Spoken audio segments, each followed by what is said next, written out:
What's up, Penn State fans? This is Joe Smeltzer with another edition of Nittany Sports Daily. Penn State's receivers room needed to have a makeover. It did have a makeover.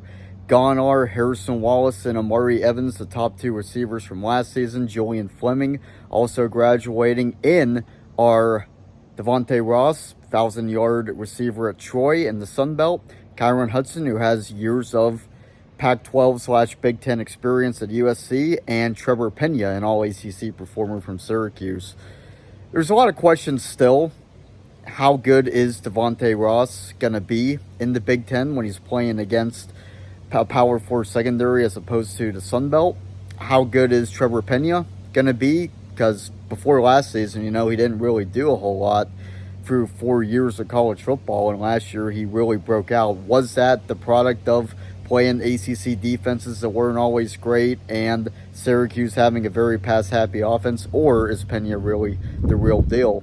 And then Hudson, he has the experience, he has some great plays, but the numbers don't match up to Ross or Pena. So the question is, who is Penn State's number one receiver going to be? It's not going to be Hudson, respectfully. It's seen as a two-horse race between Ross and Pena. Pena's more of a slot guy. Ross plays on the outside. Pena has more Power 4 experience. Ross has the better numbers.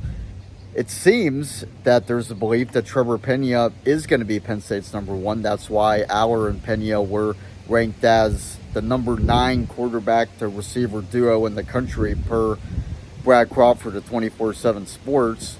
But Ross is pretty good too, and Ross can also perform in special teams. He ran a punt return for a touchdown back against Iowa, in addition to torching the Hawkeyes for more than 100 yards in the receiving game.